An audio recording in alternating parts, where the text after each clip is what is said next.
The following broadcast is a presentation of iRacing Motorsport Simulations live on PTR TV. We'd like to thank all of our partners for their support. He may get the run on the outside, off of the back straightaway. 26 and Hallmark trying to go 3 wide. No one's with him. Talking and bobbing and weaving down the back straightaway, looking for a way around. The 5 machine trying to take a look underneath the 3 car. He's gonna dive in down to the bottom. A huge move down to the bottom of the racetrack. Back bumper. Can anything happen through the tri-oval? Walker Thomas to the inside. Here he comes to the outside. Side by side through the tri-oval. The 14. It's going to be a photo finish to the line. Who's going to get it? Walker Thomas. Machine coming out of turn number 4. Tiller looking to go 3 wide, almost 4 wide. He's going to try to look for a gap. Bobbing and weaving for the lead down through the tri-oval. Photo finish. 2 by 2. The 65 gets the win.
Red Bull GRCs are now available on iRacing. I personally put my blood, sweat, and tears into this thing, developing the cars, the tracks, the dirt, making sure it is authentic as possible, and I really think you guys are going to love it. The best part is that this 600 horsepower Volkswagen Beetle is free to all members. So get signed up now and come race me online.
Welcome, race fans, back to Prime Time Racing TV for the season finale of the Rivalry Racing League. Tonight we are at the Atlanta Motor Speedway for the National Championship 200 here for the Rivalry Racing guys.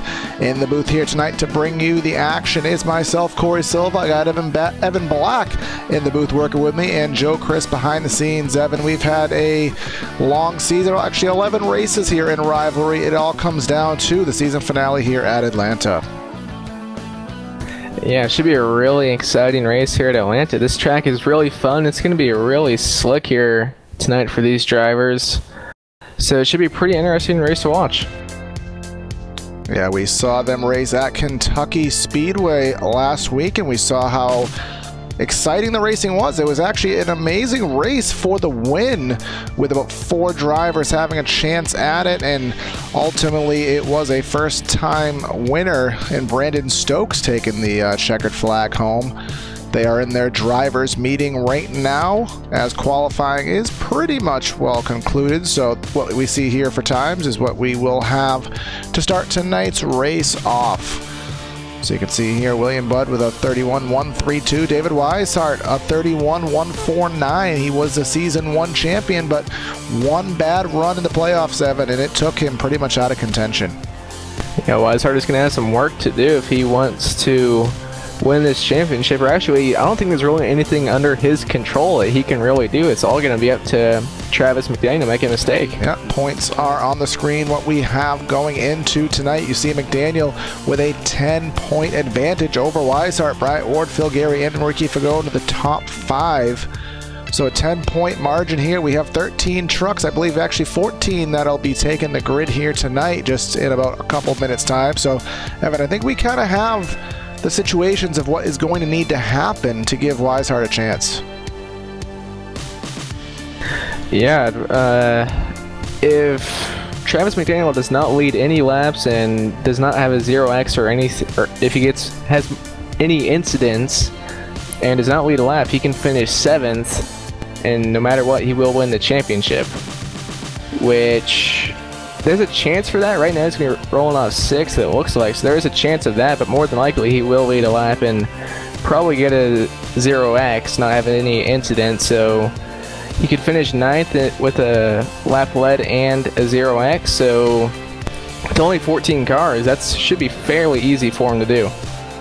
Yeah, the absolute worst thing he can do is finish in the 10th spot. If he finishes in 10th and Weishart is able to win, then the victory and the championship will go to the number 21. So really, as long as he can keep that number 2 truck in the top 10, he will be the man to host that trophy at the end of tonight's race. As you said, this is the season 2 finale for Rivalry Racing. We brought you live here on PTR TV all season long. Unfortunately, with the news that happened with our channel, we will not be covering them next season, but they do have a mini-series that is starting next week. It'll be covered on the Virtual Racing Network, which we are kind of friends with them, so that'll be fun. And I think we're actually going to be in it ourselves, as a matter of fact. So you'll want to stay tuned for that as they prepare for what I assume to be their season 3 in the near future. So again, an expanding league, college football theme. So if you do like college football, you like some racing, get yourself a truck and come out with these guys on Thursday nights. Yeah, I like what they're doing for their little mini season. That should be really exciting. A lot of different classes and specialties for drivers to have to master. Yeah, it starts off, and I'm kind of improvising. I don't have it right in front of me right now, but I know it starts off with the crafts. Well, oh my God, why do I keep doing that? The Camping World trucks, as we are in right now. Well, next year it's going to be the Gandora. Yeah, so outdoor, so that's even worse. I'll be all sorts of screwed up. But we have the Camping World trucks at Martinsville. We are driving the sprint cars. I want to say the 305s at Charlotte. We are taking some GRC to Daytona. We are going in the Pro late models to Eldora, and then we are wrapping it up in the Cup car at Chicago. So 5 different disciplines, really seeing who is going to be the best of the best, and I tell you, I am looking forward to that myself. You looking forward to the dirt? Is that going to be your favorite part? No, but I'll do my very best, which is all I can do. Trucks you should be able to handle a Pro late. Trucks at Martinsville, though, that is my bread and butter, so you guys got to watch out for me when we head there, and you'll have to stay tuned to that on the broadcast when that happens on, as I said, on VRN. But we are on PTR TV tonight. We are getting ready for the championship shootout here tonight, so want to stay tuned. We are just about to give you the starting lineup and get this National Championship 200 underway. So, as the drivers assemble on the grid, without further ado, let's bring it to you. The PTR TV starting lineup here from the Atlanta Motor Speedway. On the pole here tonight with a lap time of 31.132 seconds is William Budd in the number 76. Congratulations to him on that lap. David Weishart, the guy who has some work to do if he's going to win a championship. He is on the outside of the front row. Ricky Fagone in P3, Garrett Grant in 4th. Then we have Phil Gary in 5th. Travis McDaniel, the money man, the championship man, just has to have a good finish, and it is his. He is in 6th. Robert Victory in 7th, and then Bryant Ward in 8th. Chris Edenfon rolling off in 9th. Matthew Wilson back to his outside.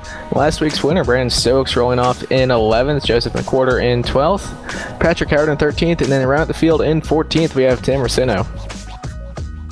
So that is the starting lineup here at the Atlanta Motor Speedway. The weather conditions that we will be experiencing tonight: 78 degrees in the air, 104 on the track, 55% humidity, and 2% wind from the north, as we like to call it, the iRacing world default weather. So these guys are well used to those conditions. We race with a full fuel load. One backup truck is available just in case they do need to, depending on what happens here tonight. And Atlanta Motor Speedway, one of the slickest tracks on the Service 7, and it has not been repaved in its current configuration, so tire wear and keeping control of that truck is going to be the name of the game.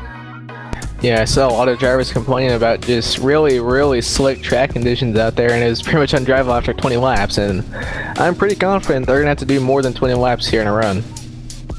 Yeah, which leads us to our normal debate. If we usually don't know what it is, but we always take a stab at it. What do we think the fuel load is going to be? We do know these races in Rivalry do tend to go green, so strategy is going to come into play. I'm going to say 50-ish. 50 to 55, somewhere in there will be the fuel window. But they want tires after probably about 10 laps. I was going to say, is this going to be one of the races where they do take into account splitting the strategy and perhaps doing the short pit, splitting that fuel run in half? I think with how much fall off there is here at Atlanta, I think you could definitely do that. Split it up a little bit and maybe throw an extra pit stop in there than everyone else and still make that time up. But what do we know? Yeah, we'll see what we know here, and we'll see along with you guys here watching this race live and in the replay mode. And as we are on the back straightaway, the 76 of William Budd prepared to get this race underway in a half a lap's time. David Weishart to the outside, Ricky Fagone and Matthew Walzenbeck, and Garrett Grant, excuse me, in row number 2.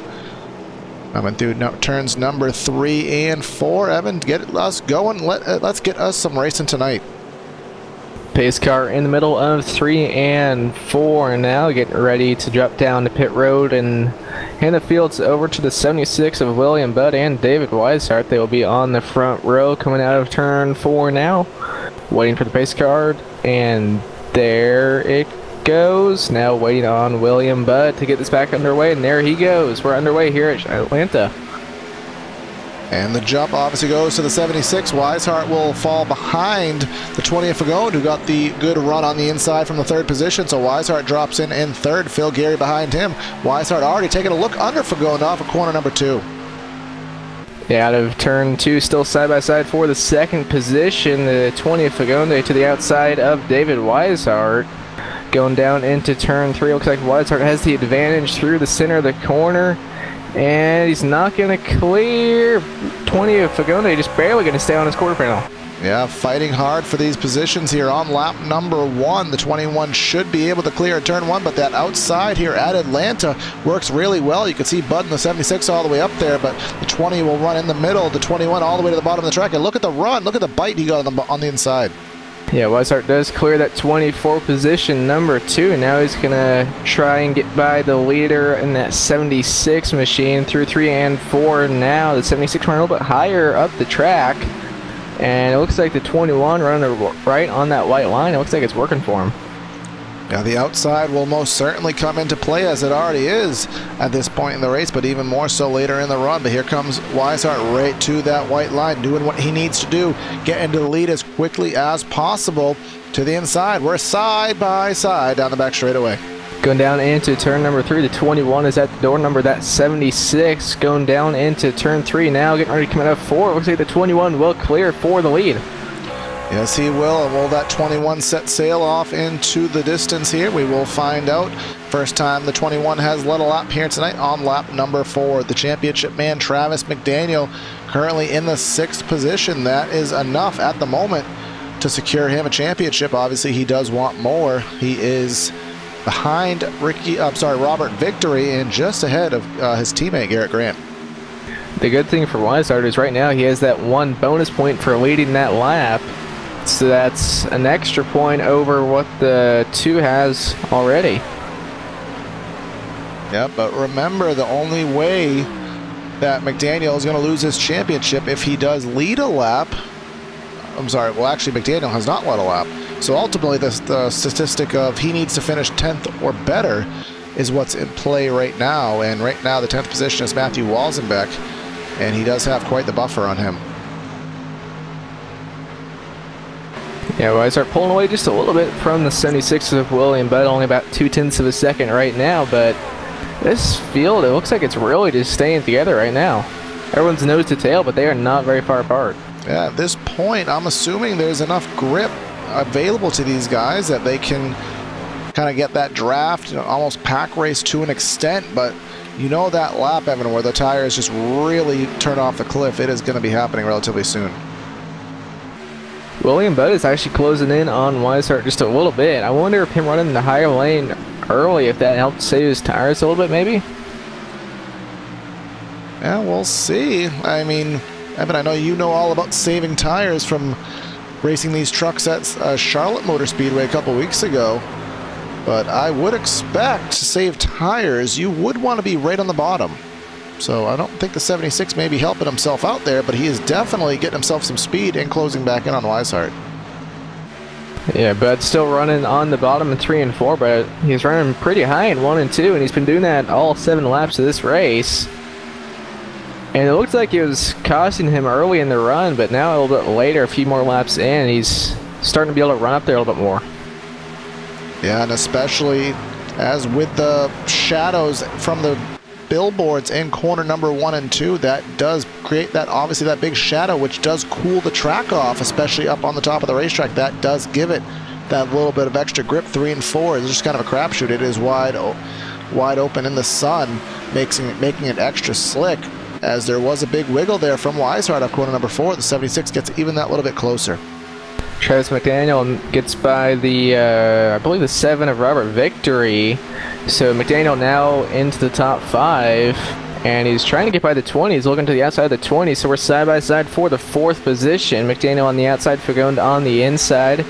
Going down into turns number 3 and 4. 2 on that high side. We'll see if he can get a run out of 4. It looks like he's going to get a pretty good run, but still not be able to clear. We'll see if he can down in 1 and 2. Evan, is 3 and 4? I mean, I know we had different opinions of how to run Charlotte Motor Speedway, but what is your take here at Atlanta? Where would you rather be in each set of turns? In the long run, I'd rather be up top all the way around, especially in 1 and 2, though.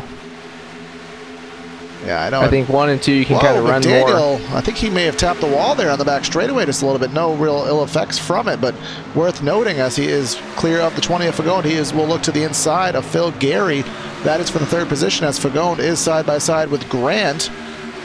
And also Robert Victory, and it looks like Bryant Ward. So there's some 2x2 racing here in the middle of the pack.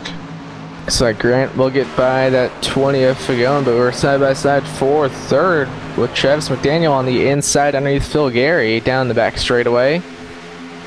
So get ready to go down into turns number 3 and 4. We'll see if McDaniel can clear him down here. Not quite on the white line. I think he would like to be a little lower there. He gets down to the white line and will clear out of turn 4. And the more you run side by side, the more you are putting wear on that right front tire, which can come back to bite you depending how long this run goes. And Evan, as we know with Rivalry, these races do tend to go green and for a long period of time. So it may already be time in the back of your mind to be thinking of the first pit stop. Yeah, I think I was car on the apron down in 3 and 4. I saw some smoke. Ricky Fagone in the number 20 Arizona machine. Let's see if we can find out what happened to him. I think he was in a pack when something happened. So he is behind Garrett Grant here in corner number 1 and 2. He goes all the way to the white line. Grant kind of pinches him down just a little bit, but we're coming off of corner number 2. And he may have gotten hooked in the right rear a little bit by Brandon Stokes. He did lock it down without spinning out, but he lost all of that track position. He decided to come down pit road and get some tires. Yeah, at this point, I mean, there's nothing to lose in his case, so he'll get those fresh tires. He'll gain some speed.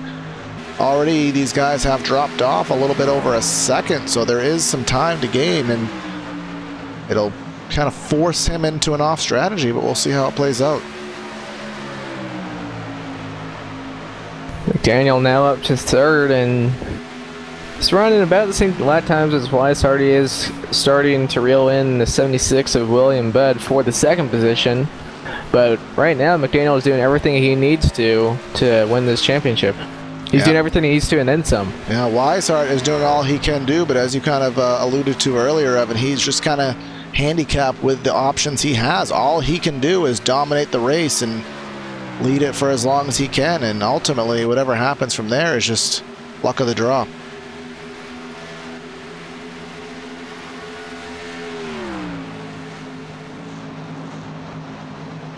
The gap between McDaniel and Budd now under a half second. That's why Weishart has gotten his lead up to over 1 second over the 76. And Weishart is now starting to pull away from McDaniel a little bit as well. Still running pretty even. They're kind of trading lap times a little bit. As you can see here on the screen, a 32.6 for Weishart last time around the speedway, and actually McDaniel a 32.55, so just a hair faster as the number 2.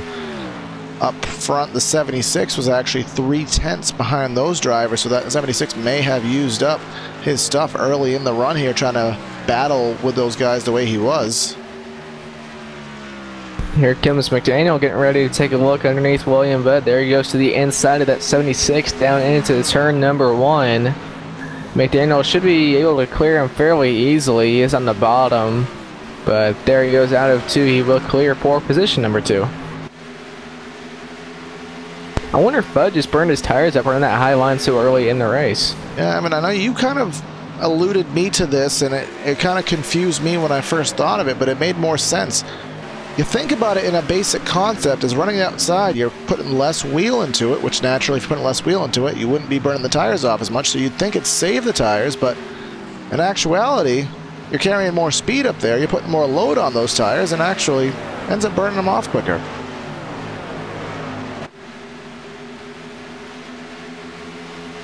So sometimes, and I learned this in a race I did last night, if you slow roll that bottom, as difficult as it is, and sometimes it is actually slower, it can pay off for you in the long run. So that's Kevin Harvick. McDaniel's still running a little bit quicker than our leader Weishart. I don't know if he'll get to him before pit stops. Yeah, last time by it was only about 6/100ths of a second. The lead is now about 1 3/4 seconds, so he does have some room he will have to eat up, but we do have side by side for the 5th position. Bryant Ward in the 44 with the 11 of Brandon Stokes. Stokes to the bottom, washes up through 3 and 4. Ward really running that 3rd lane, seeming to hold some momentum up there. Coming off the corner, will the 11 have enough run? He will not have enough of a run, and he will fall back in line. Ward hanging on to that position for now. As he comes through 1 and 2. Once again, the 11 taking a dive to the inside. He might get him here down the back. He's got a pretty good advantage and pretty good run. He's not going to clear him, but maybe in 3 he should be able to clear him. We'll see. Yes, he will. No, not quite. I thought he was going to there, and now he does. Yeah, the outside at Atlanta in 3 and 4 is not nearly as good. Stokes got loose there. That's going to allow the 44 to do a crossover. He gets in the grass. I was just going to say, the outside in 3 and 4 doesn't work as well as the outside does in 1 and 2, so it does take a little bit more willpower and drive to make it stick up there. But we saw what happened there, getting loose. The 44 does manage to hang on to it. So we are kind of seeming to be in the bubble that we are probably going to be running in for quite some time. The tires have separated these guys out enough, the tire wear, so these drivers are not able to run in that pack style racing we saw a little bit ago. So we'll see who is the better long run driver. Does look like Weishart has pulled away about 3/10 further over McDaniel since last we checked. Yeah, I don't know if McDaniel had a bobble. Just on one lap he was about 3/10 slower. So we'll see this lap if that kind of evens back out. Yeah, we'll see what it is. We'll pull up the battle tracker here. Lap number 22 being completed. A 32.94 to a 33 flat, a 32.02 to be technical. So still Weishart is edging away by a couple hundredths at a time. And Weishart, he's probably going to go out here and dominate this race, and it's still not going to be able to give him this championship. And we've seen it before in the real world, and we will continue to see it, especially as the playoff structure in racing continues to kind of take over the world, if you will, where the fastest driver all season doesn't necessarily win the championship. All it could take is one bad race at the wrong time. I think Weishart, he's probably had one bad race all season, and that put him out of contention, really. And remember, in Rivalry, it is not an elimination style chase, as here comes the 11 of Brandon Stokes under Phil Gary for the 4th position. He will clear that in corner number 3. I don't really see a crossover happening, so move Stokes to P4, but this is not an elimination style championship. It is a straight chase. So once they hit the chase 4 races ago, it's just another 4-race reset, as it was from, I think, 2004 to about 2013 before they changed it. So it just goes to show how good McDaniel is, because that one bad race was enough over 4 races to just take Weishart out of it.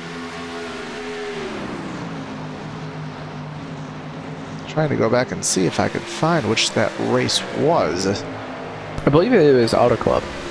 Yes, it was. He got wrecked out. It was a P14. There were 17 drivers in that Auto Club race on May 3rd for Rivalry, and McDaniel put it into victory circle, and Weishart with a P14, and never able to come back after that. Weishart won at Pocono the following week, McDaniel in P2. And last week at Kentucky, P2 for Weishart, P3 for McDaniel. So just never had that equal bobble by the two to kind of even that situation back out.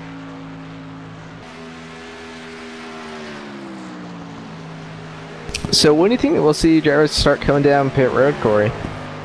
Well, we saw in the Cup Series, in the races we covered at Charlotte, that they came around lap 30, and I'm kind of inclined to think that we'll see the same thing here tonight. So we'll see that as coming in a couple laps. So that'd be a 3-stop then, right? 30, 60, 90, and then run to the end? Well, if we want to make it split, I mean, it'd probably be 33, 66, 99. And actually, that's still not enough. So this is why I don't do math. If you want to do an even stop race, it'd probably be about lap 42 to 43. If you want to do 3 even segments. If you want to do 4 stops, then you would go probably like lap 30 or so. Lap 33, something along those lines.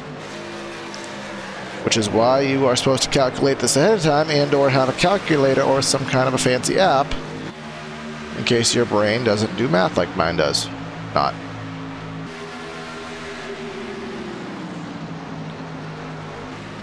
So either way, I think within 10 laps, everyone will have their pit stops made. The gap up front, it's just bouncing between 1 3/4 seconds and 2 seconds. Still have all 14 drivers in the race. Matthew Walzenbeck in the 29, the last one on the lead lap.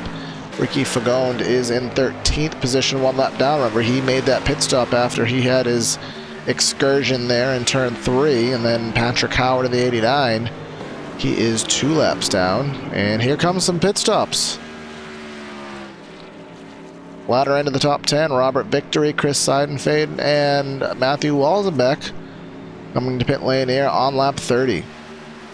So with this, they'd probably be doing what, a 30, 60, 90, and then doing a longer run to the end, Yeah, maybe? because you wouldn't want to do a lap 120. That wouldn't be feasible. So you'd really have to just split that last, well, not rather extend that last run, which would be at that point a 54 laps? 30, 60, 90, No, 44. 120. Yeah. So, yeah, so there's going to have to be an extended run in there at that point. Otherwise, they're going to be putting themselves in a difficult position one way or the other. So I'm really more thinking that a lap 40 pit stop would probably be the better ticket now. We'll see any of those drivers. Bracket on the front, caution is out. David Weishart. And keep it off the wall, brother. Keep it. Oh, no, William Budd. Contact on the front straightaway after that was well over with. We'll go back here on replay, see what happened. I kind of have a little bit of an intuition. It was some kind of a pit error on entry. No, he just got loose out of 4. Yeah, the leader just giving it his all, got loose, never able to save it, spun out right in the middle of the front straightaway, and he randomly got loose, I think, when he got on the throttle, and the 76 was already committed to running the top of the racetrack. And he had nowhere to go, and Weishart, he is having a motor that is not going to last too much longer, but as long as it can make it to the pits, he can pull out that backup truck.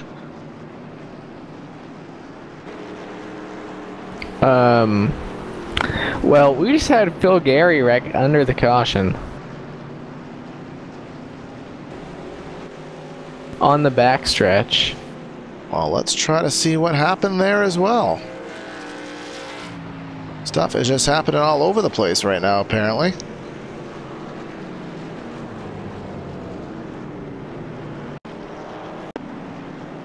Trying to see if I can sort back and find it.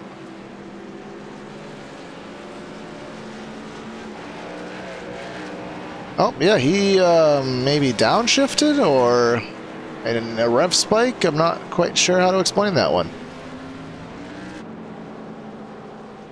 Well, this race got interesting. Yeah, is that what you think you'd attest that to, Evan? Is some kind of a spike in revs and it just maybe just when it going from third to second? Or because we saw Weishart do the same thing whenever he just got on the throttle, that thing just came around. I think these rear tires are just so worn out and so hot. Just whenever he got on the throttle, it just came around. Yeah, so that will give the championship man, Travis McDaniel, possession of the lead right now. A couple of drivers who had pitted early, Matthew Walzenbeck, Robert Victory, Chris Seidenfeld, they will take the wave around when the opportunity presents itself. So we will step aside here just for a brief moment, and we'll be back with you guys for the restart. So stay with us on PTR TV.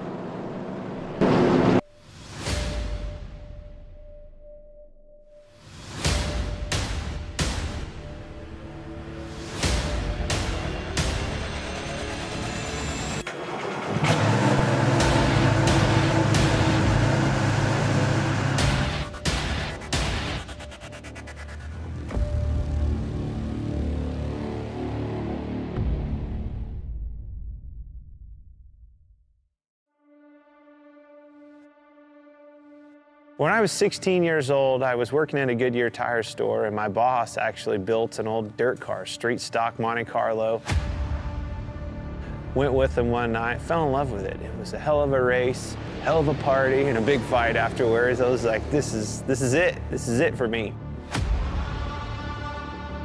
It wasn't long after that, I was driving an old 78 Camaro out of the weeds at that guy's farm. We pulled that thing out and made a race car out of it, and away we went.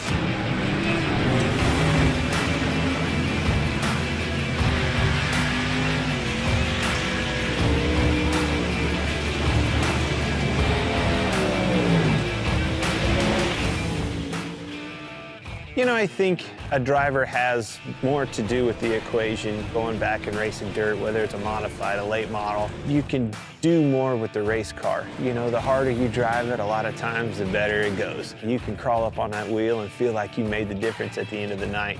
asphalt car, you can't overdrive them. Well, that was the first thing that I had to learn right off the bat is, oh my gosh, I've got to discipline myself, not overdrive this thing, and that's how you get the most out of it. Truth be told, communicating the right information to your crew and your crew chief so they can do their job and make their appropriate adjustments for you to go faster and do your job is probably 90% of the game in our world.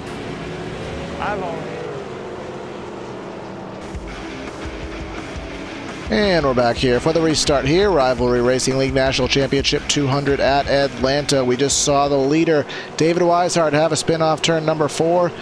76 William Budd got collected in it. And then we saw a little bit of a wreck under caution. So an interesting start of the race here. But we're on lap number 35. Travis McDaniel does have the lead. Pace car is in. Brandon Stokes to the outside, waiting on the 2 to get this race underway. And there he is. We're back racing at Atlanta.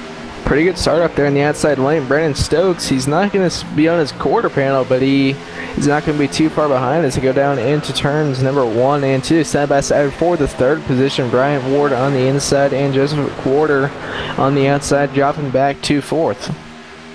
Yeah, so we'll see as the 11 machine won last week at Kentucky. Does he have the same kind of pace in that number 11 machine? This will be the time to use it as he is in the 2nd position. Bryant Ward, who's always running up front in these races, in the 3rd spot. We'll see what he can do, of course. Joseph McWhorter in 4th. He has a win this season as well. The front stretch, car in the grass. They might keep it straight here. He should.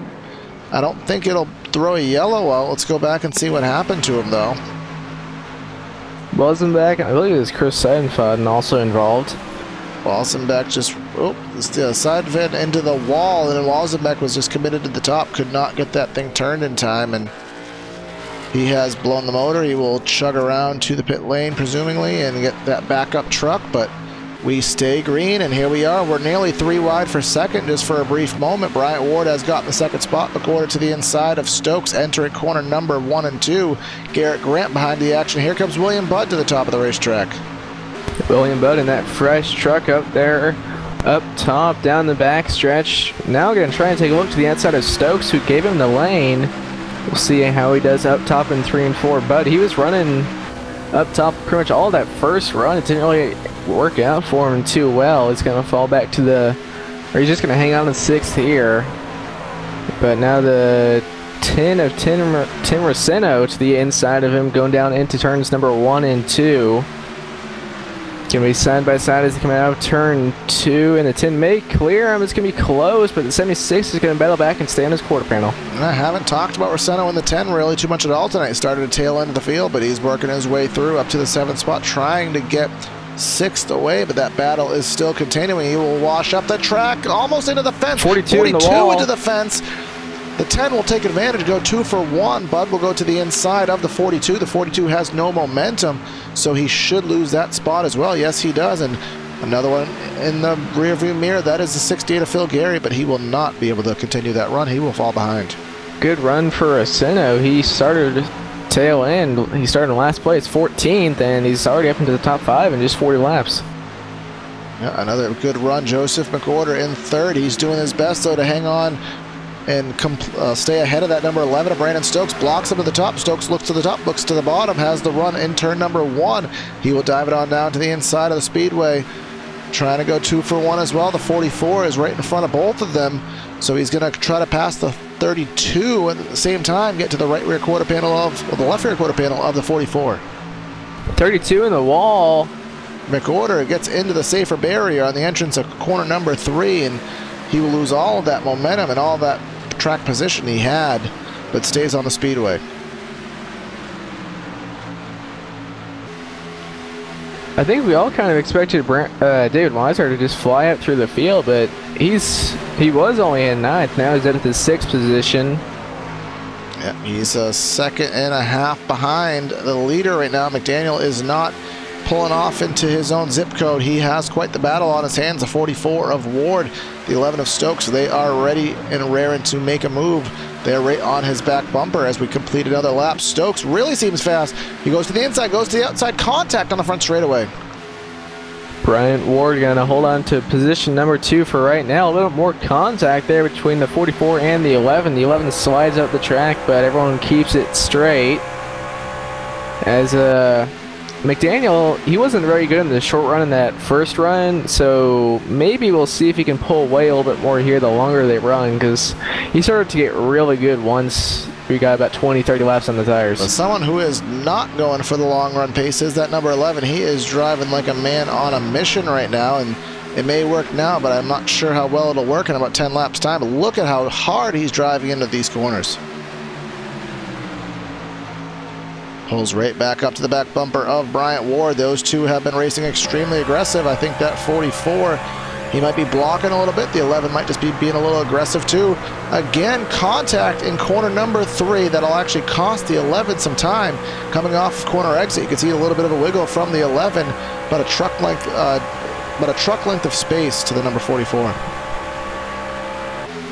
We'll see if that 11 can do anything with that 44. He keeps taking looks, but cannot get to his quarter panel or get next to him.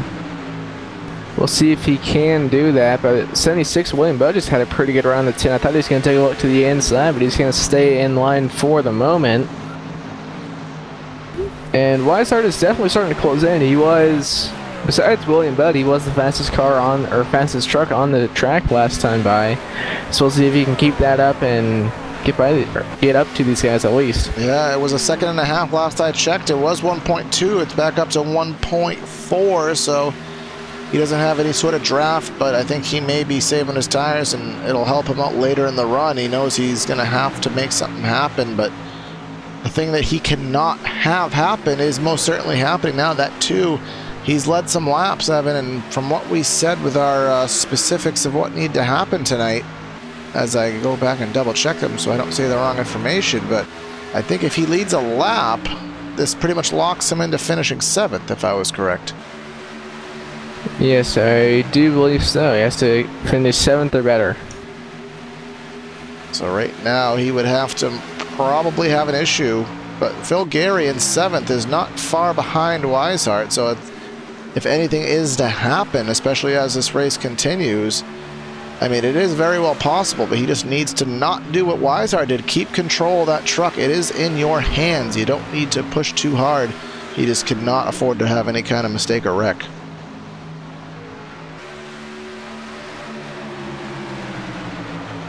Weishart is really not closing in like I thought he would. He's actually, McDaniel starting to pull away from the entire field now. It's got a little over 3/10 over the 11 of Stokes now. Yeah, Stokes did manage to get around. We didn't quite catch it, but the Stokes did get around Bryant Ward. Ward gets all the way to the back bumper. Contact gets him loose on corner exit. He'll take the dive in on the front straightaway. The 10 of Urseno. He's in the mix trying to figure out which lane to go with. That 11 and the 44, they are not happy with each other. Yeah, usually you don't see people get into your bumper like that at a mile and a half like this to try and get by, but 44 got into him, got him loose, and now it's going to get by him down the backstretch. Yeah, we saw the 11 kind of roughing him up a little bit there, and the 44 maybe just repaying the favor there, saying that's not how I'm going to be raced, and if it is, then you're going to get it right back. The 11 will try to regroup and gain that position back with that big dive to the bottom in corner number 1 and 2, as he's been doing nearly every single lap, though, but it did not work that time by. He lost some speed, lost some time. I think that move on these older tires is probably not going to work for him anymore. Weishart now closing in on William Budd. Only 2/10 separating those drivers in 5th and 6th now. Looks like Budd is getting pretty loose off of these corners. He had a pretty big wiggle out of 4. So that's definitely going to help Weishart. Yeah, that was the consensus earlier in the night, that the looseness was going to be pretty much the main factor here tonight at Atlanta. Obviously, going back to what we said, it is an extremely old pavement. It was not repaved since 1997, which was when they actually made Atlanta the shape it was. Atlanta used to be kind of Homestead-esque, being a perfect oval. They changed it into this configuration 1997, and it has not been paved ever since then. And heck, they joked about, well, actually they were very serious in paving it for this coming year, and the drivers completely revolted against that. Yeah, not jokes. They were going to do it, but the drivers were able to convince them not to. I think Atlanta just had to go out and get some more that rubber sealant stuff to pave all the cracks in, and I mean, they'll save it as long as they can. Another good track auto club that they are most likely going to have to pave soon, but I think the drivers will hold it off as long as they have the power to. But while this is going on, the 21 is underneath Bud for the 5th position. They have been side by side for about a lap. Corner number 1, the 21 will take it to the bottom, but this is when that outside is starting to prevail on these older tires. See if the 76 can hold them up a little bit more. Yes, he does. 76 getting a pretty good run down the back of straightaway, but running that higher line in 1 and 2 down into turns number 3 and 4. Now David Weishart on the bottom, and it looks like the 76 is once again going to get a pretty good run, but he had a little bit of a bobble out of 4, so that kind of evens everything out. They're still going to be side by side as they get ready to go down into turn number 1. Yep, and the 76 clears him on the outside. Yeah, 76 will clear him, but will he be able to hang on to that? He had another bobble there, and the 21 had to get out of the throttle to keep it out of him. Yeah, right ahead of this is Tim Rossetto, who is in that number 10 truck, about a half second ahead of these guys. And then to the rear view of the battle we just watched, Phil Gary in the 7th position, and then he has Garrett Grant not too far behind him. Remember, Garrett Grant at Kentucky, not having the greatest of runs here at Atlanta, but Garrett Grant at Kentucky, Evan, I don't think you were with me for that night of broadcasting, but Garrett Grant had a top 3 truck last week. He definitely gave it a really good effort. Unfortunately, not the same here tonight, but Atlanta, completely different track to how you drive it than Kentucky, obviously. Yeah, Kentucky is a lot more grip. It still doesn't have as much as other tracks, because I believe the version on iRacing, it still has not been paved in a while, has it? It's pretty old track surface there. Yeah, I don't think Kentucky has the grip modifications that iRacing has been doing to try to make the grip a little more lifelike. Obviously, they can't make it lifelike because it's not the new version, but Kentucky is not nearly as Brandon Krutz likes to say, slippy slidey. It is a lot more controllable, but still all the bumps definitely make it harder. But here at Atlanta, you have all the bumps and you have the lack there of grip just to add to it.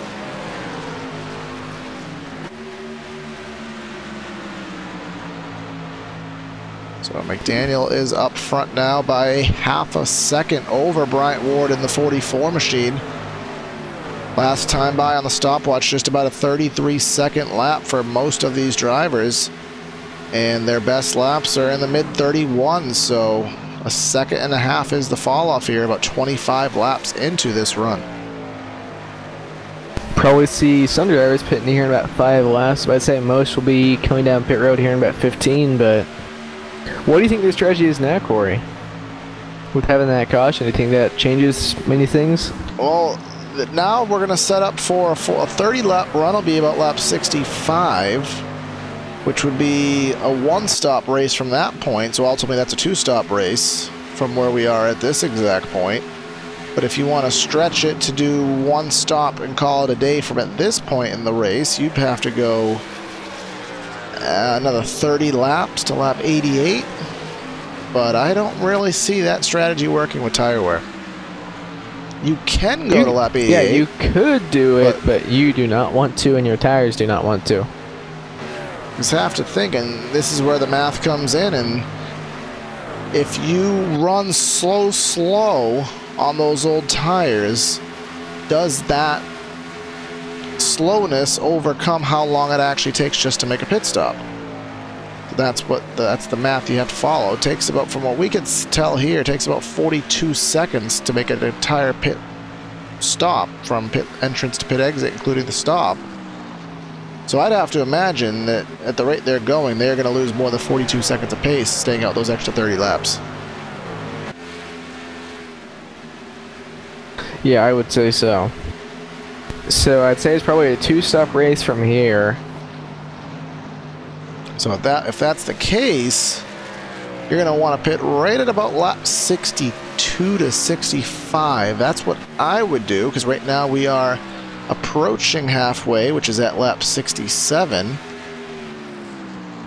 So we are at 73 laps to go right now, so maybe the better approach, actually, if we're at 73 laps to go, I'd say probably pit at lap 69 and do 2 35-lap runs to the end. That may be what I would like to do.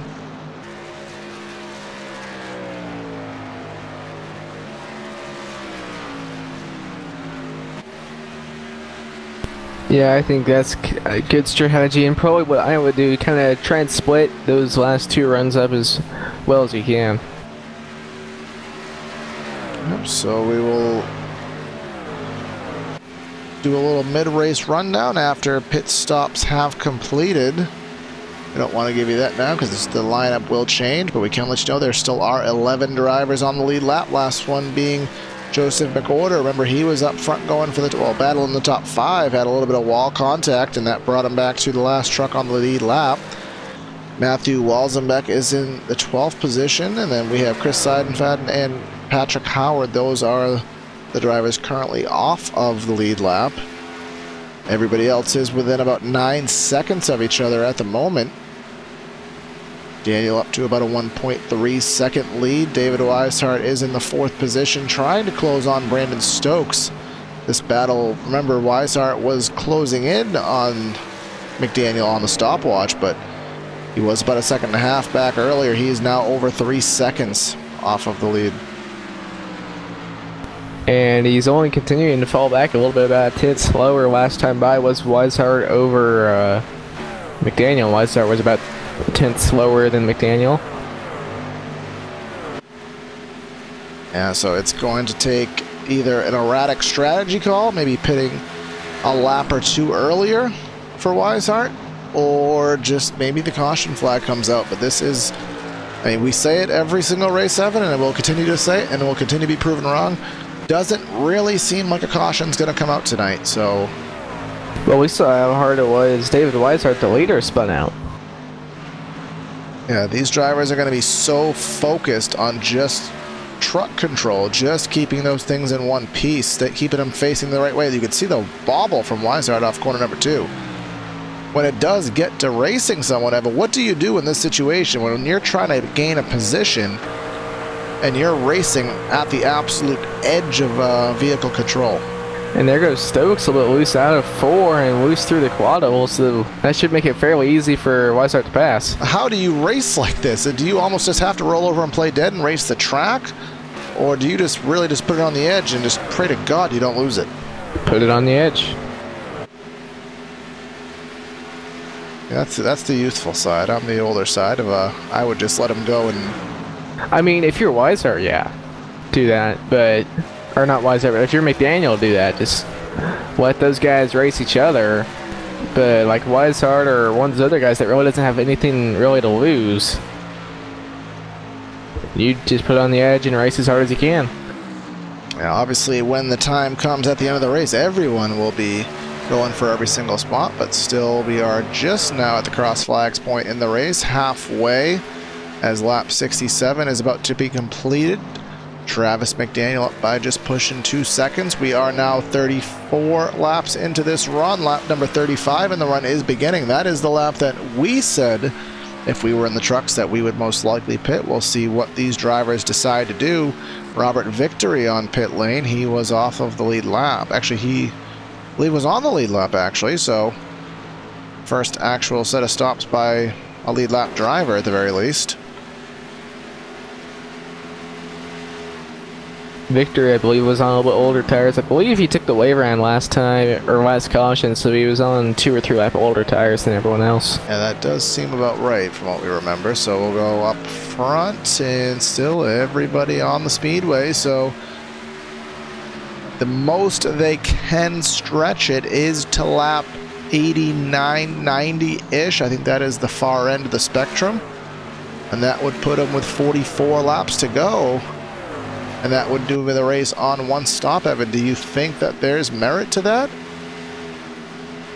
What, doing the 1 stop? Just maybe coming in on lap 90 or 85 to 90 and calling it a 1-stop race. Because so far, no one's peeled to pit road. You can for sure do it. You can do it. I don't know if it's going to work. And it's going to be really hard for us to know if it's going to work unless someone does it. Yep, so the only person in this race who... Well, actually, at this point, if they don't come in soon, we're on lap 64 now. If you're gonna do a 2-stop race from this point, you're gonna have to make that call right now. That way you have enough time to take advantage of it. I would probably run about another 4 laps and split it up where it was 30 laps in each set. If I was going to do two Weishart stops. slowing down on corner number 4. Weishart to pit road on lap number 70. Locks him down. Spins out. No, he saves it. But did he make the commit? Did he make the speed at the cone? And is the behind question. him, William Budd killed that pit cone, and I don't know if he may have gotten an unsafe pit entry. We'll see if Weishart got a penalty for speeding. Yeah, we didn't have the telemetry up, but as we watch Bud in the 76 have that pit road issue, yeah, he most certainly is probably gonna get penalized for that. We'll see what exactly happens once that jack drops. I think the 21 I'm fairly certain no, he did not get a penalty. I don't know how he got that thing loaded up in time, but did a good job to do so. I do believe the 76 did get a penalty. Yep, He's still in his pit stall. Yep, so that will take the 76 out of contention. He will need a caution. McDaniel staying on the speedway. I don't know if he's trying to make it interesting or if he's just not a fan of maybe doing this two-stop strategy, but if he stays on the speedway too long, then he is most certainly going to have to commit to that one-stopper. At this point, he still could get away with doing 2. At this point, he can run 11 more laps than come to pit road. Because that split it up where he would do 51 and then 51 to the end. Yeah, right now, let's just look at the stopwatch. We'll take a look as McDaniel takes a stripe this time by. And with as much of a lead he had over 7th place, he really can risk to do this. Yeah, maybe he's just having fun, just saying, hey, let's see if it works. He's confident that it's not going to cost him a championship. You could see Weishart with a 31.48 and then a 33.40 for McDaniel, so a full 2 seconds on the stopwatch. So we'll see what happens, and we'll see when McDaniel does choose to take it to pit road, how much time he does lose. And I mean, we've been proved, Evan, how many times have we been proven wrong on a pit strategy before? A lot. Exactly. So still waiting for 3 drivers. That is McDaniel, Ward, and Stokes. Those were the drivers, I think, in the top 3 as it is, and all 3 of those drivers are kind of playing the same game right now. As see, Bryant Ward is behind 2 drivers who have already pitted. Brandon Stokes about 2 seconds behind that as he just gets passed by Weishart. Ricky Fagone in the 4th spot. David Weishart rounding out your top 5. I'm pretty sure McDaniel is going to be on the one-stop strategy, and the more I think about it, the more I like that strategy. I think it's going to work out for him.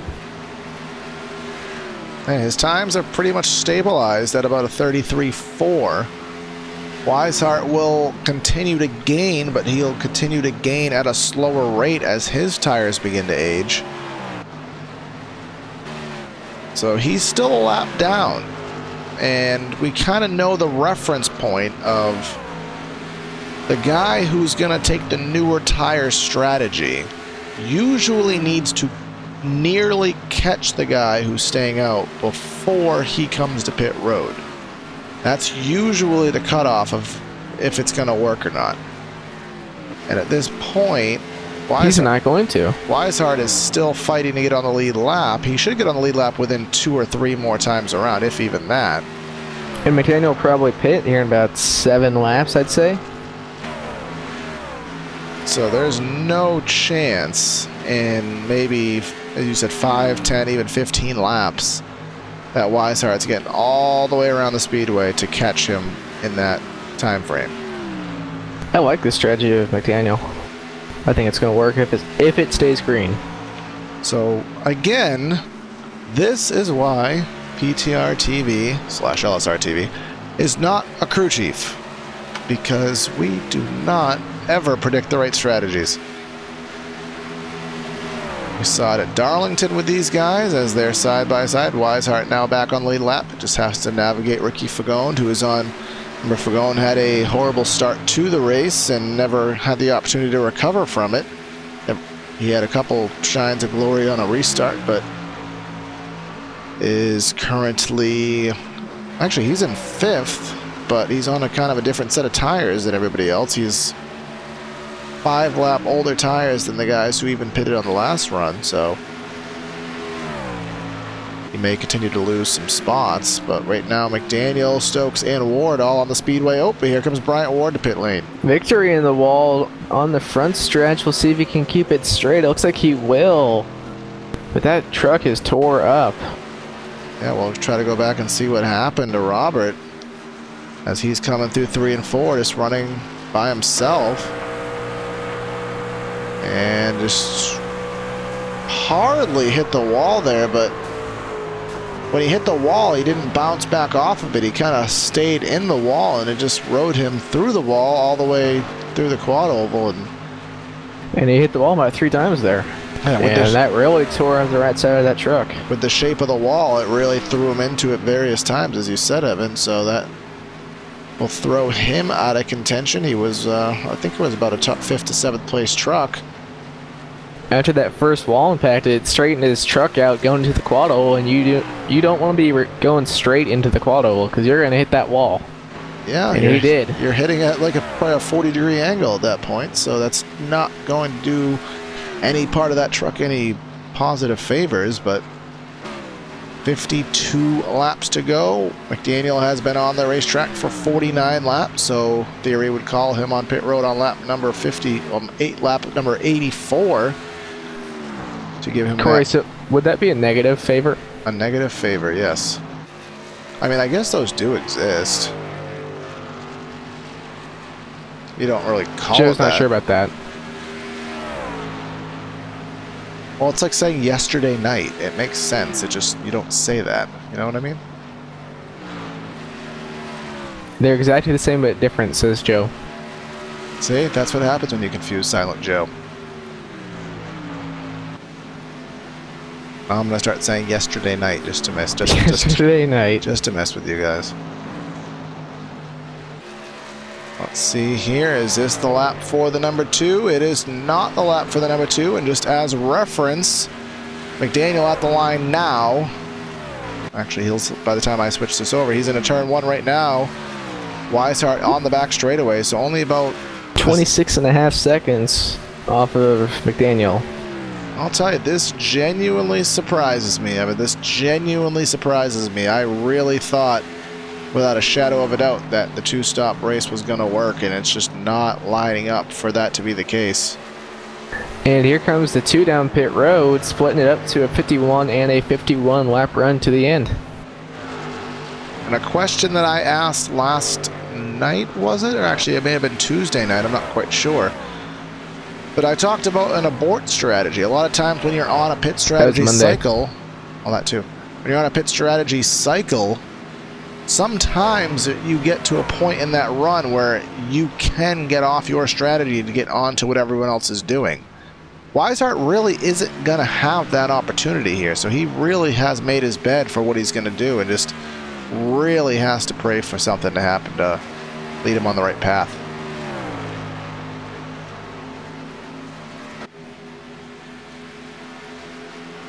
He's still waiting for Brandon Stokes. Fresher tires, all said and done, but he's going to have even a further deficit to the guys that he was racing. So not quite sure if that's what he's going to want to get out of this, but that is ultimately what's going to come out of it. You can see how tight he is through 3 and 4. Actually, he just really late entry into pits there, locks it up, and there's no way he made that. Yeah, he was most definitely speeding there. He's going about 61 at the line. No, 68. Yeah, he was trying to get all he could there. You saw how high he ran through 3 and 4 and just cut to the inside in hopes to get that thing woed up, but that did not happen. So once that left side drops on that number 11, expect that machine to stay in the stall until the officials let him out, which will be 15 seconds after. And there it is. Yes, he did. Got a penalty. So we will step away here for another side-by-side, and when we come back, we'll give you a little bit of a rundown of how this strategy is working. As David Weishart is the leader right now in the National Championship 200, the Rivalry Racing League Season 2 finale on PTR TV. Stay with us. We'll be right back. You know, my dream was to be a late model driver driving for a living across the country like Daryl and Don do that drive for me. I mean, that was, truth be told, that was my dream, you know. I always wanted a semi. I always wanted a stacker trailer with 2 hot rods in it, and let's go racing. Let's take off with your buddies and go race and chase that dream. Never in a million years did I think it would turn into a Cup Series, and I actually have an opportunity to own 2 you know, dirt late model teams.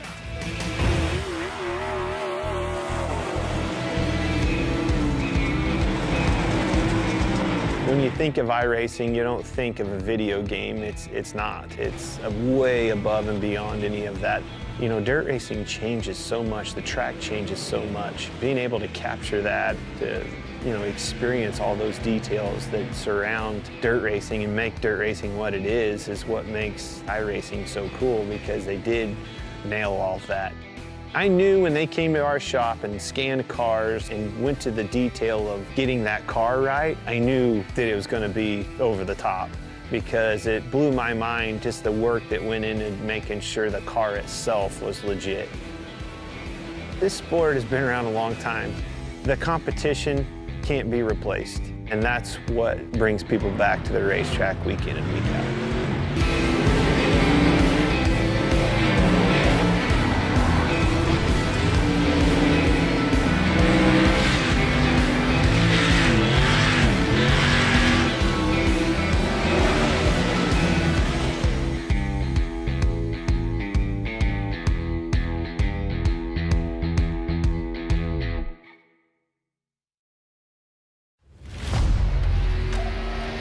The yellow flag is out.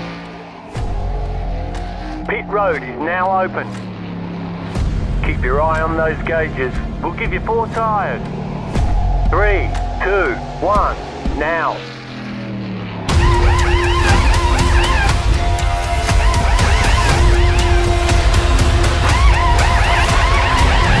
We're done. Get going.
Welcome back here to Atlanta Motor Speedway for the Rivalry Racing League National Championship 200. David Weishart currently leading. Travis McDaniel, who right now would get the championship, is back in the 4th position, trying to run down our leader.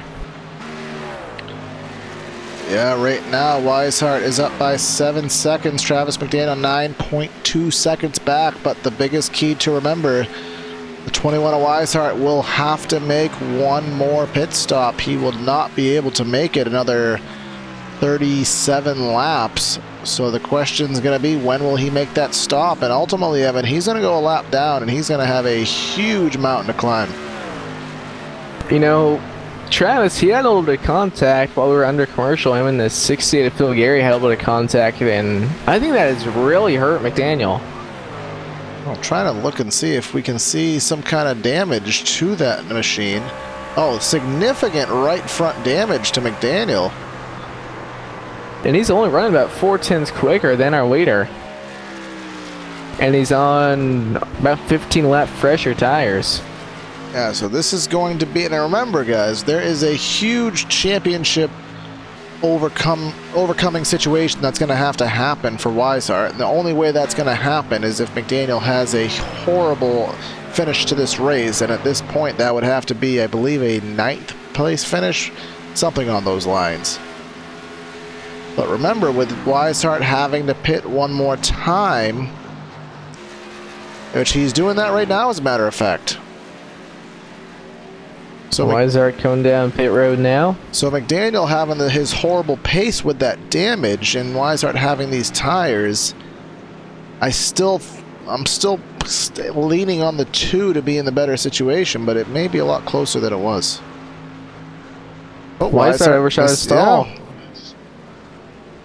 Anything that Weishart can have happen wrong to him seems to be happening tonight. That has happened a couple times in the playoffs, which is why he is in the position he's in. So, yeah, he spun out well, absolutely dominated the first part of this race, and he spun out from the lead and got a lot of damage from that. Had to restart at the tail of the field. And these are things that he will most certainly work on in his iRacing career and better himself as a driver. We've all had that kind of stuff happen to him. I know, Evan, you know all about pit entries and missing your stall. I don't want to talk about that. Yeah, you don't. But right now, Bryant Ward in the 21 is your leader by 1.3 seconds over Travis McDaniel. McDaniel has 5 lap fresher tires, but that damage is actually still giving him better pace than Ward by about 4/10 of a second. So we should have a battle for the lead probably within a lap or 2. And there's Weishart getting around the 2. And this is to get back onto the lead lap. So this is big. He has 32 laps to gain 1 lap of time. And remember, those 2 drivers will not be coming back to pit lane. So in a chain of events, I'm going to go back to Darlington. I'm not sure if you remember that far back to what happened in that race, but it was the same kind of situation. It was, you have a full lap to gain, and you have pretty much a similar amount of time to do it. And we remember at Darlington, I don't remember which driver was winning, which one was chasing, but I do know Travis was winning, David was chasing. And it came up just a hair short, I believe. So it's I'm gonna go look. It's a 30. I need to know. Yes, it's a 30 lap task right now for Weishart to go what is now 30 and a half seconds. He's running. Well, let's bring up the lap graphic so everyone can see together. The leader, well, actually McDaniel, he was running a 33 flat to Weishart's 31.5. So if he's a second and a half faster over 30 laps, he most certainly will achieve his goal, but we know he will slow down as his tires age. So it'll be interesting to see what does happen with that interval. Just like this race, it was Travis McDaniel leading and Weishart chasing. Yep, so just in that 1 lap, the gap, which was 30 and a half seconds, is now barely even 28 seconds.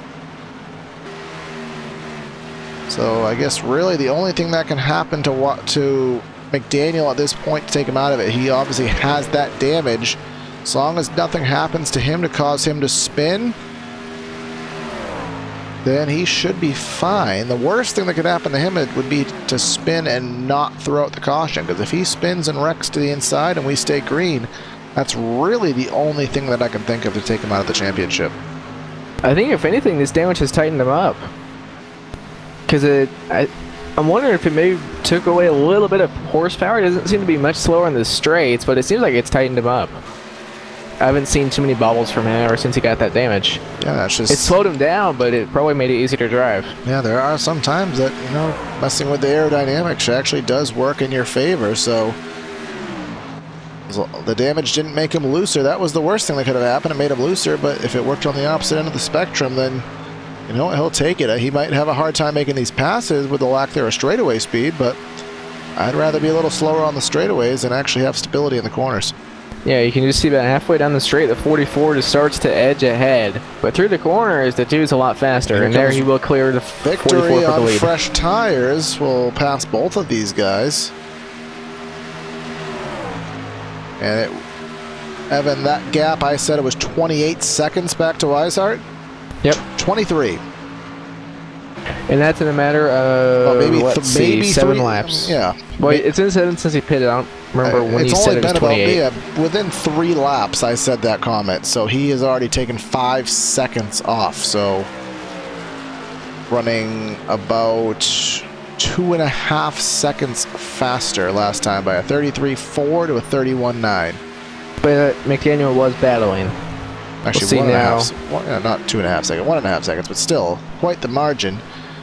But now that McDaniel has passed Ward, he will be able to run the pace that he's capable of running. He won't be hindered by any traffic, at least for the time being. So let's give you a full field rundown here as we have the opportunity here, taking lap number 110. Leading the race, Travis McDaniel has led 54 laps. He is the guy that will have a championship with his name on it if he can stay even remotely close to the position he's in right now. Second place is Bryant Ward.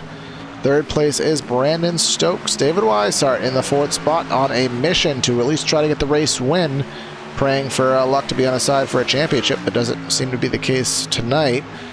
Brandon Stokes is in 4th. Ricky Fagone in the 5th spot. Joseph McWhorter in 6th. Phil Gary in 7th. Garrett Grant in 8th.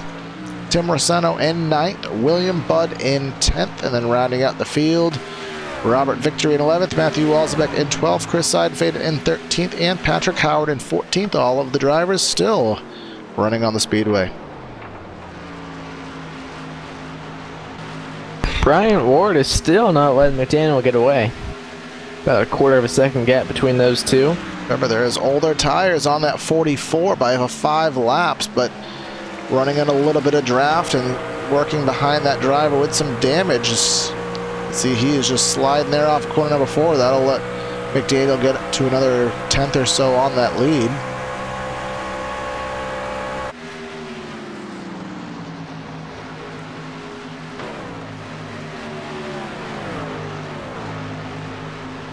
Down to just under 19 seconds now. With McDaniel's lead over Weishart. With 22 laps to go. Well, actually, I'm looking at the gap now. I'm just looking at under 18 seconds. So he still needs about 0.8 of a second a lap. Something on those lines as Ricky Fagone on fresher tires passes Ward and will pass McDaniel to get himself back on the lead lap. I think if McDaniel didn't have his damage, I think he would have for sure won this race. With his damage, I'm not sure if he's going to be able to hold Weishart off. We'll see here. Now it is down to just under 16 seconds. Weishart is at a position with lap times now that to be honest, Evan, I'm not sure anymore. He's now only 1 second a lap faster.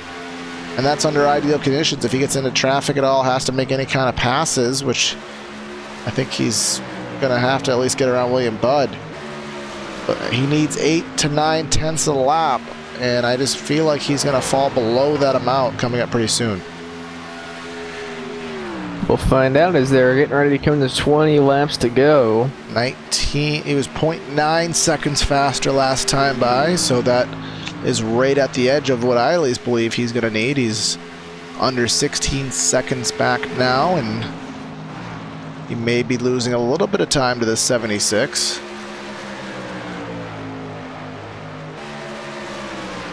But we'll go high, and he will go to the inside. We'll see if he holds him up here or if he lets him go. I think he will just let him go. Right move to make. 20 to go and a 15-second deficit. Last time by, only 7/10 faster, but that may have some effect from the 76.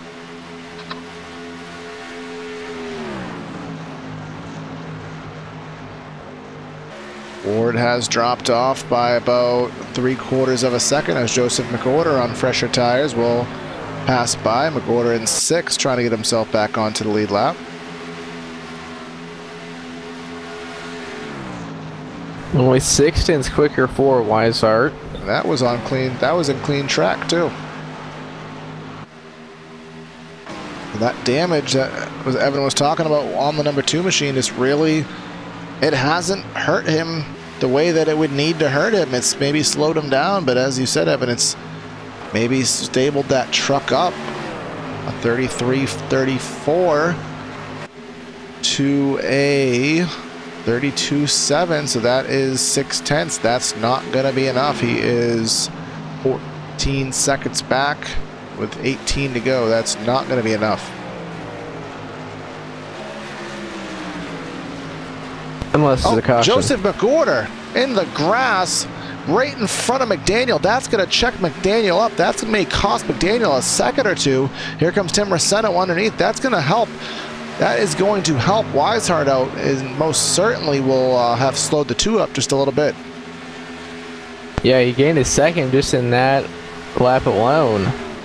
See what it does for the lap time for the 2. I mean, it's at least going to be a second on the stopwatch. McOrder got, I think he got through the grass and the quad oval, flew right up into the racing area that the 2 was going to be running in. Had to have some quick reflexes there. A 33.6, which actually, in all honesty, Evan, wasn't as far off the pace as I thought it was going to be.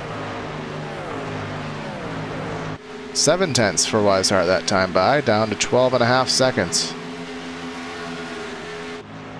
Weishart running, he has exactly what he needs now, and that's absolutely nothing, because he is by himself entirely on the speedway right now. I can't even see anybody else in the near picture. He has 12 seconds ahead of him and 8 seconds behind him, so he's just in his own little zip code right now, just running time trial laps, just doing the best he can do. See, he only gained about 4/10 last time by. Yeah, so I think that he had a Herculean feat in front of him, and it looked like at the beginning of the run that he may have had a shot, but those tires have just, they gave up too much. He may have had to use them a little more than he expected to, or something on those lines. So last time by, again, only another 4/10 of a second. That most certainly won't do it. He has 12 seconds and 14 laps to go. Again, this is the season finale for the Rivalry Racing League. Travis McDaniel entered tonight's race with a 10-point lead over David Weishart. So there's no way you can lose a championship if you're the points leader and you win the race. So that's exactly what that 2 machine is on pace to do tonight here to wrap up season number 2. Rivalry will be continuing next week on VRN, the Virtual Racing Network, as they have a 5-week kind of an off-week mini campaign style championship. 5 different combinations of cars and tracks to kind of test the diversity of the drivers. You will actually catch both myself and Evan in that series. I'll be representing Boston College, and Evan will be representing... Do you remember? Because I told you. If I remember, you remember? If I remembered, I would have said it. Liberty University. Oh yeah, I should have known. Willie B, as we like to call him in PTR land. So you'll be able to catch us in that next week. It'll be the Camping World Trucks at the Martinsville Speedway, which is one of my favorite combinations, so I will be ready to battle.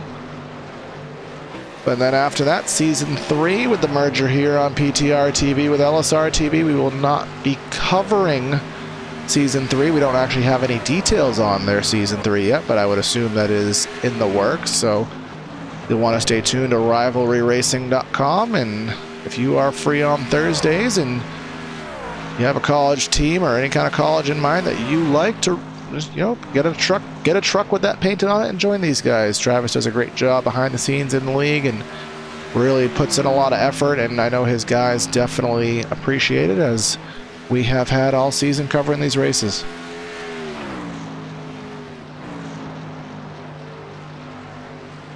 Ten laps to go now for Travis McDaniel.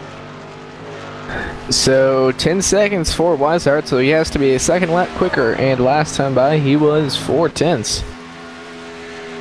Yeah, so that's pretty much what he's stabilized out at, is 4/10 of a second, and he needed about a second a lap average, which he was doing that with a vengeance earlier in the run, and obviously was not able to sustain it.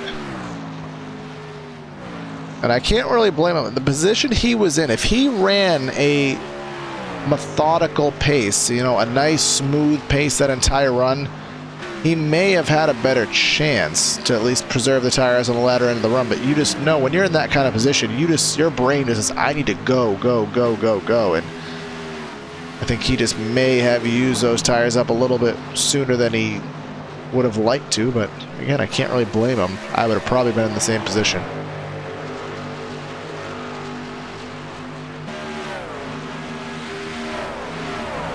Bryant Ward, he's kind of stabilized down at about a half second to 6/10 of a second behind. Actually using the number 42 of Garrett Grant to his advantage now. Will close the 44 back in just a little bit, as the two had some problems, is still having some problems with him. Grant just got by him, and I believe Grant is on fresher tires. Yes, he is on fresh tires. Ward has gotten down to within a half second, 4/10 of a second at the moment actually, so maybe a little bit of sudden life in that number 44 machine. Actually, he did not manage to keep it off corner number 4 as Phil Gary in the 68. We'll get to the inside again. Gary is on, I can't say newer tires, but fresher tires than what Ward has. But Gary is not able to get by that 44 quite yet, at least.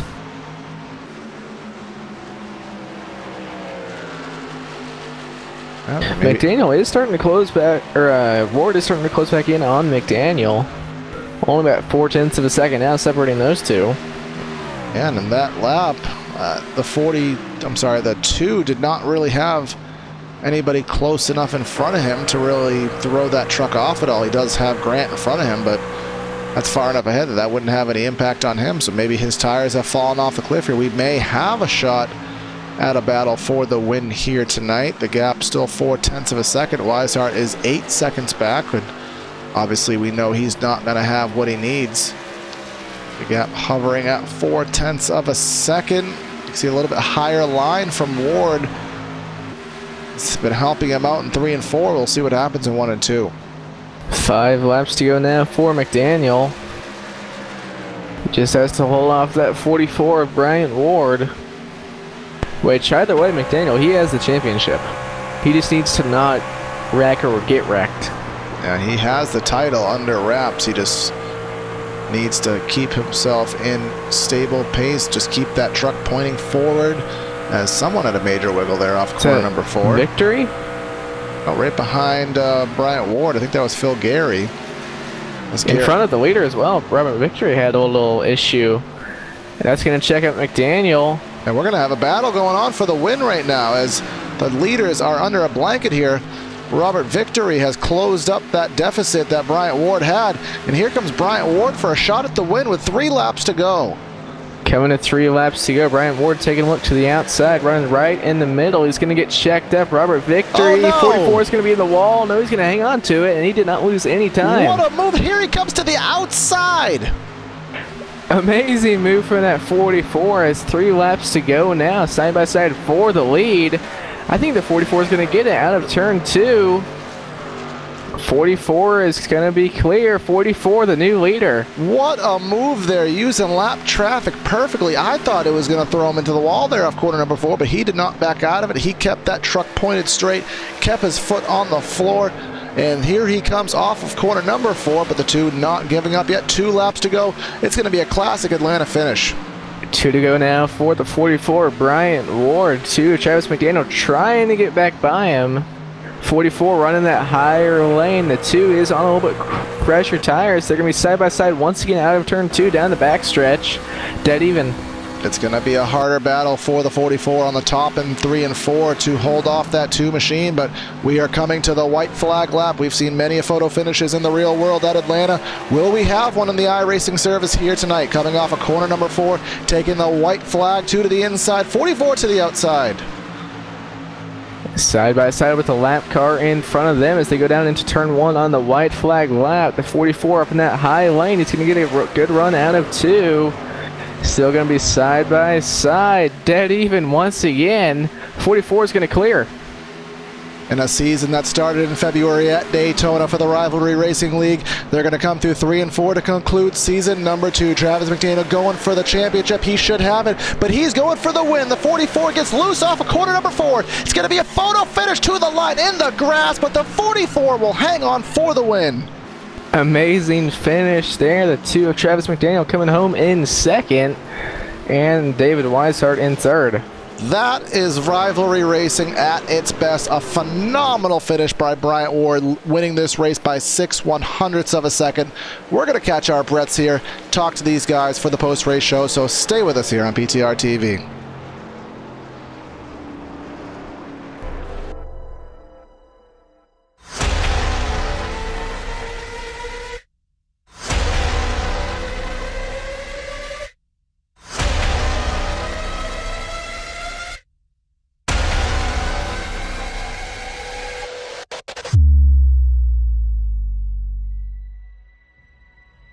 The car behind me is my Chili Bowl midget, the one that I won the Chili Bowl with.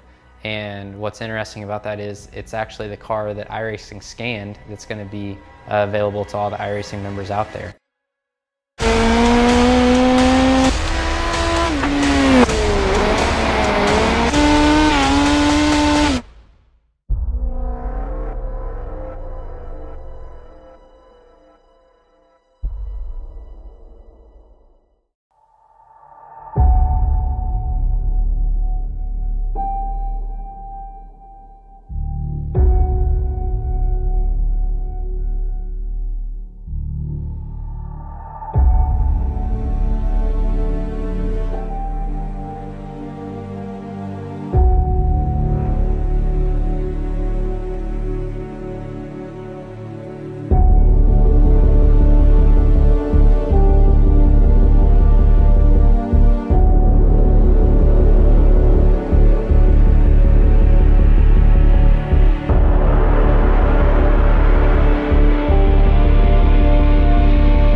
And we're back here on PTR TV, and before we start interviews, I want to show you the move that Bryant Ward made here as he was trying to get by Travis McDaniel with the with the 7 of Robert Victory in the way. Just look at this move here. He's coming through 3 and 4. Victory to the outside of the 2 of McDaniel. Victory got loose. Look at how little space. He should have hit the wall. That should have been this race for him all over with. And that was like less than an inch from his right rear quarter panel to that wall. That right there. Absolute. That is just when you're meant to win a race, you're meant to win a race. And that's what happened there. So without further ado, I just wanted to show you that really quick, but let's give to you the post-race show. Post-race interviews will begin, and I mean, after watching that, we have to talk to the winner right away. So, Evan, take it away. So, Bryant, you come out with the win here tonight at Atlanta. How do you feel? Dude, I am so psyched, man. That was one of the better races I've ever raced in. That was a really awesome finish, and it didn't help me out much in the points, but just to get a win for the season is gratifying beyond belief. So, great group of guys. We're just going to get straight into that pass you made going 3 wide with the lapper. You want to kind of walk us through what was going through your mind there? I just was looking at it. I don't even know how I didn't wreck. I mean, I knew I had no chance on the inside of beating him if I got down below Robert, and I saw Robert kind of dip into the bottom, thinking he was gonna, because he was going slow enough. I thought he might be able to hold it there, and I just took a chance and went to the outside, and somehow squeaked by him. And that gave me the run to get on the outside of the 2 truck, and I still thought he might have got me there at the end, and I got a little loose, and oh jeez, what a crazy race. Yeah, it looks like it was tough to drive out there. How was it handling for you? Looks like everyone was slipping and sliding out there. Oh, well, it looks like me and 2 are the only ones on the right strategy there at the end. I thought David pit a little early, and I knew we were on the right strategy, and I came in a little earlier, tried to get ahead of Travis, and it worked. But then I had to go into fuel save mode because I ended up with just a little over 2 laps of fuel left, and so I was backing out early, letting him catch me, and then when he got to me, I kind of just started milking it a little bit, and he was, I think, a little bit. The tires were getting bad, so we started saving a little bit more gas, not getting in the gas as much, and then when I realized, when it said 2 to go, and I knew then I had like 3.5 laps of gas left, I'm like, it's on, and I just did everything I could to catch him, and a little luck with Robert being there, and almost got in my way, but definitely got in his, and what a deal.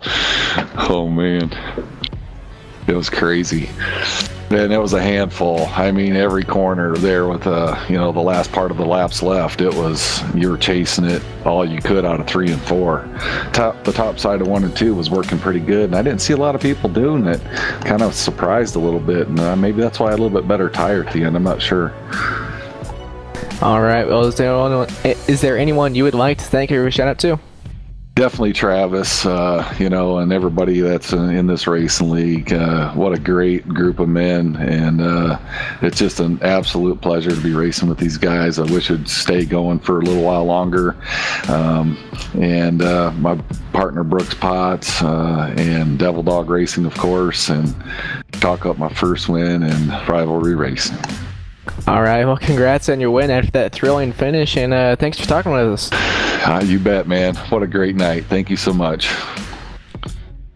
All right, and now going from the guy who finished in first to the guy who finished in third on that alternate strategy that he was on. So we'll bring in David Weishart into the booth. I know, David, it wasn't the run that you were hoping for tonight. You had the fastest truck, at least it seemed in the beginning, but you had that little bit of a spin on the first time, on the first run, and then we're on that alternate strategy. So just kind of talk about how your night just kind of came together. Well, it felt really good early on. Felt pretty good about the truck. It got a little loose, but I mean, it wasn't nothing bad. And then I spun, and it didn't really get any looser than it had been. I just missed my mark, and then had to kind of crank the wheel a little bit more, keep it off the wall, and spun it. And thought I had it saved, and as soon as I got back in the gas, went back up the track. So the rest of the night pretty much was just playing catch up, and I knew if I just did what Travis did, I wasn't going to win. So I decided to get on that alternate strategy and break it up, and it didn't really work out for me. Yeah, it unfortunately didn't, but it was still a good season. I mean, it seemed like you were the fastest driver all season, but I mean, that's how in the playoffs, all it takes is one bad race and it just takes you out of it. So what can you take from this to maybe help you out next season and go for another championship? I don't know. Don't wreck in the first race of the chase. I did everything I pretty much could this season, and our chase is so small that one bad race do you in, especially when you got a driver as fast as Travis is. Me and him were pretty neck and neck all season long. So congratulations to him, but just take the little momentum I had this season, look back on it, it was a good season, take it into the next season. Yeah, hopefully, well, unfortunately we won't be in the booth covering it for you, but we'll wish you the best on that, and if you're in the off-season series you guys have, then we'll be battling with you on the track next week, me and Evan will, so look forward to that. But who do you want to give your shout-outs to for Season 2, David? Excuse me. I want to give a shout-out to my family and friends watching, and thanks for you all for broadcasting this season. We've loved y'all broadcasting. It's a shame that y'all are going.